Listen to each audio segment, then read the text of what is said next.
আসসালামু আলাইকুম বন্ধুরা, যারা এখনও আমার এই চ্যানেল সাবস্ক্রাইব করেন নাই তারা অবশ্যই সাবস্ক্রাইব করে দেবেন। বেশি কথা না বলে গল্প শুরু করা যাক। আমার দুর্বলতা ছিল আমার ব্যর্থতা। আমি আমার সমস্ত ব্যর্থতার জন্য ক্ষমা চাই। আমাকে ফিরিয়ে দিও না, একটা শেষ সুযোগ দাও আমাকে।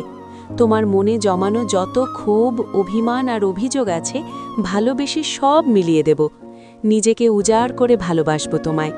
আমাকে একটু ঠাঁই দাও তোমার বুকে। আমি একটু শান্তি চাই, একটু পূর্ণতা চাই, আর চাই তোমাকে। তোমাকে শক্ত করে বুকে চেপে ধরে ঘুমোতে চাই। মাঝরাতে ঘুম ভেঙে গেলে অন্ধকার হাতড়ে তোমার শুষ্ক কপাল জুড়ে গভীর চুমু দিতে চাই। সকালে তোমার গলা শুনে ঘুম ভাঙতে আর তোমার মিষ্টি মুখ দেখে দিন শুরু করতে চাই। অফিসে কাজের ব্যস্ততায় তোমার ফোন বা মেসেজ দেখে বিরক্ত হতে চাই।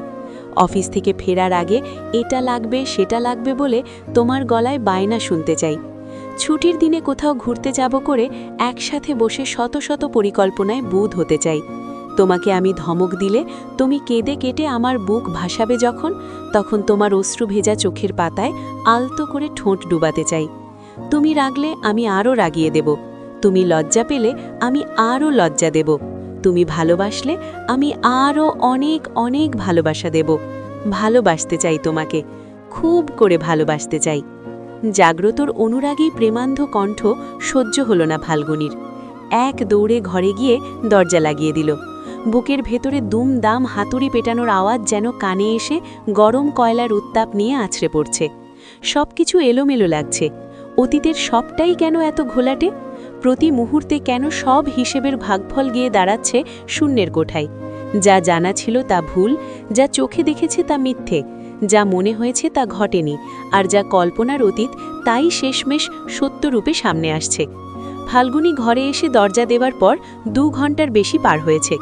শুয়ে শুয়ে ঘুম না আসায় গত আধ ঘন্টা যাবৎ বিছানায় হেলান দিয়ে মেঝেতে আধ শোয়া হয়ে চোখ বন্ধ করে পড়ে আছে। মস্তিষ্কে ঘোর প্যাচ খাচ্ছে কত কিছু। হাজারো কারণ দাঁড় করিয়েও জাগ্রতকে ঘৃণা করা অথবা ক্ষমা না করার মতো মানসিকতা তৈরি হচ্ছে না।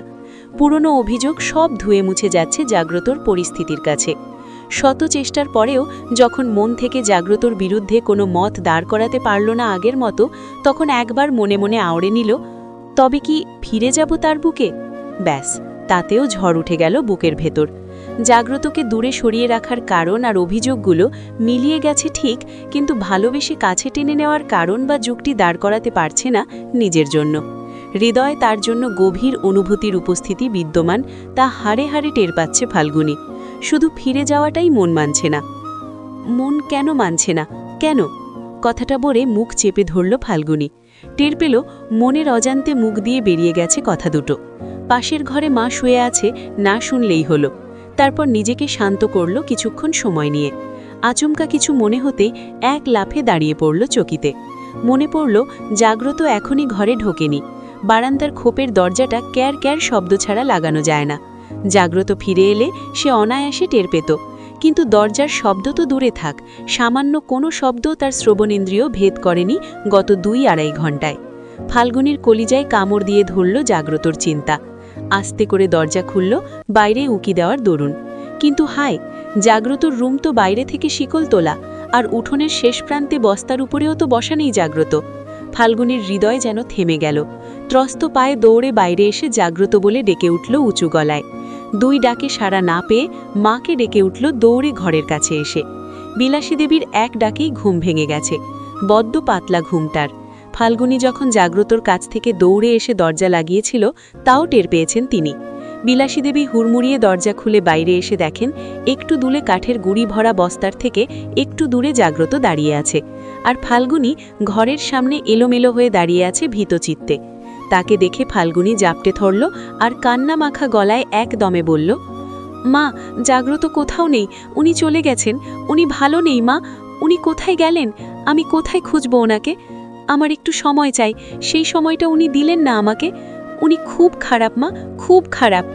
জাগ্রতকে একটু দূরে দাঁড়িয়ে থাকা অবস্থায় দেখছেন তিনি, আবার মেয়ের মুখে এমন কথা শুনছেন। বিষয়টা বুঝতে পারলেন না তৎক্ষণাৎ। ফাল্গুনীকে শান্ত করবেন বলে পিঠে হাত রাখতেই চোখ যায় আবার জাগ্রতর দিকে। জাগ্রত হাসছে। হ্যাঁ, তাই তো, জাগ্রত তো হাসছে। অনেক বেশিই হাসছে। কি তৃপ্তি নিয়ে হাসছে ছেলেটা। হাসতে হাসতে কপাল চুলকাচ্ছে, আবার চুলে হাত বুলাচ্ছে। বিলাসী বেবি খুশি হলেন, আবার অবাকও হলেন। ফাল্গুনী কেঁদেই যাচ্ছে, আবার অস্পষ্ট কথাও বলে যাচ্ছে কাঁদতে কাঁদতে। এর মধ্যে পাশের বাড়ি থেকে জানালার খিল খোলার শব্দ হলো। আলম মিয়ার পরিবার থাকেন পাশের বাড়িতে। বিলাসী দেবীর সাথে তার বউ আমিনা বেগমের খুব ভাব। যে কোনো বিপদে আপদে হাতের হাত সাহায্য করেন আলম মিয়া। দিদি বলে ডেকে উঠলেন আলম মিয়া। আর তার বউ হাঁক ছেড়ে জিজ্ঞেস করলেন, কি হইছে দিদি, মাইয়া কান্দে ক্যা? জামাই না আইসে, হে কই? কোনো বিপদ আপন হইছে নি? আমু আমরা? বিলাসী দেবী জবাব দেবেন করে মুখ খুলতে জাগ্রত জবাব দিয়ে বলল, আপনাদের মেয়ে স্বপ্নে দেখেছে তার বর তাকে রেখে চলে গেছে, তাই রাত দুপুরে গলা ছেড়ে কাঁদছে আমার বউটা। মাফ করবেন চাচি, আপনারা ঘুমিয়ে পড়ুন, কাল কথা হবে চাচা। আলম মিয়া আর তার বউ হাসতে হাসতে জানালা বন্ধ করে শুয়ে পড়লেন ঘুমোতে। এদিকে জাগ্রতর গলা পেয়ে চটকে বিলাসী দেবী মাকে ছেড়ে পিচ ঘোরে ফাল্গুনী। জাগ্রতকে দেখে উত্তপ্ত কলিজা ঠান্ডা হয়ে যায় এক নিমিষেই। কিন্তু জাগ্রতর কথাগুলো কর্ণকুহরে প্রবেশ করার পর খেয়াল হয় কথার মানে, আর মুহূর্তেই জমে যায় মন, মস্তিষ্ক আর ধ্যান ধারণা। ভীষণ লজ্জায় পরিমরি অবস্থা। বিলাসী দেবী পুরো বিষয়টা বুঝতে না পারলেও অল্প করে আন্দাজ করে নিলেন। দুজনকে ঘুমিয়ে পড়তে বলে নিজে দরজা দিয়ে শুয়ে পড়লেন ঘরে গিয়ে। বিছানায় গিয়ে দেখেন পুটিদেবী হেসে কুটি কুটি হয়ে বিছানায় গড়াগড়ি খাচ্ছেন। তিনি আর মেয়ের মা হয়ে কি বলবেন, পিচ ঘুরে শুয়ে রইলেন মুখ চেপে। তারও কেন জানি হাসি খানিক তো এসেই যাচ্ছে মুখে। তারপরে আবার একটা চিন্তা এসে ধাক্কা দেয় মনে। পুরনো স্মৃতি আর আক্ষেপ এসে নাড়া দেয় মন মস্তিষ্কে। সব ভুলে চোখ বন্ধ করে ঘুমানোর চেষ্টা করেন জোর করে। ফাল্গুনীর লজ্জা করছে ভীষণ। লজ্জানত হয়ে দাঁড়িয়ে আছে শক্ত হয়ে, তবুও ঘরে ফিরে না গিয়ে দাঁড়িয়ে আছে বারান্দায়। জাগ্রত ভেবেছিল ফাল্গুনী আর এক মুহূর্তও দাঁড়াবে না তার আশেপাশে, কিন্তু ফাল্গুনীকে নতমস্তক হয়ে দাঁড়িয়ে থাকতে দেখে বুক ভরা তৃপ্তি নিয়ে হেসে দিল শব্দহীন। তারপর এগিয়ে গিয়ে ফাল্গুনীর কাছে দাঁড়ালো। কিছু বলতে নিয়ে জাগ্রতর মনে পড়ল সামনের রুমে শাশুড়ি আছে, কিছু বললে স্পষ্ট শুনতে পাবে। জাগ্রত মনে মনে কিছু ভেবে সাহস করে ফাল্গুনীর হাত ধরে টেনে নিয়ে গেল আবারও সেই ভরা বস্তার কাছে। হাতে জাগ্রতর স্পর্শে পেয়ে ফাল্গুনীর মনে হলো যেন তার শিরদাঁড়া বেয়ে ঠান্ডা কিছু দৌড়ে নেমে গেল। বুকের পাজরেও কি যেন ছোটাছুটি করতে লাগলো। কেমন এক মন কেমন করা উষ্ণ প্রশান্তি। জাগ্রত বসিয়ে দিল ফাল্গুনীকে, তারপর নিজেও বসে গেল ফাল্গুনীর পাশে। মাঝের দূরত্ব এক হাতেরও কম। জাগ্রত খ্যাকিয়ে কাশি দিল, গলা পরিষ্কার করে বলল, স্বপ্নটা কি জেগে জেগে দেখছিলে না ঘুমিয়ে ঘুমিয়ে? ফাল্গুনী এবার না লজ্জা পেল না রেগে গেল, শান্ত হয়ে বসে রইল সামনের দিকে। জাগ্রত আবারও বলল, তোমায় না নিয়ে আমি ফিরে যাব তা ভাবলে কি করে ফাগুন?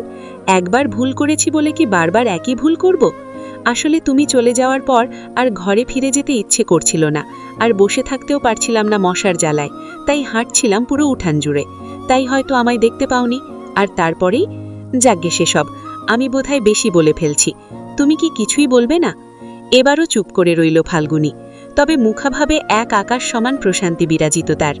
জাগ্রত কি তা বুঝতে পারছে না কিছুক্ষণ আগে ফাল্গুনীর যে সেই অশান্ত মন, যে এখন নিমিষেই শান্ত হয়ে বসে আছে। ফাল্গুনীর কিছু বলতে ইচ্ছে করছে না, কোনো জবাব দিতেও ইচ্ছে করছে না। শুধু মনে হচ্ছে সময়টা যেভাবে চলছে চলতে থাকুক। ফাল্গুনী, জাগ্রতর ডাকে ঘায় ফিরিয়ে তাকালো ফাল্গুনী। জাগ্রত বলল, আজ আমার ছুটি শেষ। কাল থেকে যেভাবেই হোক অফিস জয়েন করতে হবে আমাকে। 5 দিন ছুটি কাটিয়েছি, নতুন করে আবার ছুটি নেওয়ার কোনো সুযোগ নেই।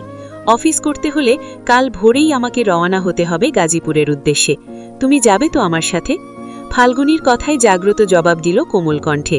বলল, আমার কিছু বলতে ইচ্ছে করছে না, কোনো জবাব দিতেও ইচ্ছে করছে না। আপনি কথা বলুন, অভিযোগ করুন, চাইলে দোষারোপও করুন, কিন্তু কোনো প্রশ্ন করবেন না দয়া করে। শুধু এভাবেই বসে থাকুন আমার পাশে, ছেড়ে যাবেন না আমাকে। আমার যা বলার আমি ঠিক বলবো আপনাকে। আমাকে একটু সময় দিন, আমি একটু সময় চাই। তবে সেটা আপনাকে দূরে সরিয়ে নয়, আপনাকে পাশে নিয়েই আমি সময় চাই, আপনাকে কাছে টেনে নেওয়ার জন্য নিজেকে তৈরি করতে। আমি তোমার পাশে আছি, আর বাকি জীবনও থাকব। তুমি না হয় খেয়াল করে কাছে থেকে যেও। দুজনের নতুন জীবনের শুরুটা না হয় দায়িত্ব ভাগাভাগি করে নিয়েই শুরু হোক। পাশে থাকার দায়িত্ব আমার, আর কাছে থাকার ভার তোমার। কি বলো, নেবে তো? যথাযথ পালন করবে তো দায়িত্ব? যদি আপনি সত্যিই পাশে থাকেন তবে আমিও থাকব আপনার কাছে। তবে শুধু পাশে নয়, বিশ্বাস, ভরসা, সম্মান আর ভালোবাসাও চাই। পারবেন সব মিলিয়ে ভারসাম্য করে পাশে থাকতে? যদি পারেন, তবে আমি শুধু কাছে নয়, আপনার পাশেও থাকব। চলবে তো গল্পটা? কেমন লাগলো অবশ্যই জানাবেন। ধন্যবাদ।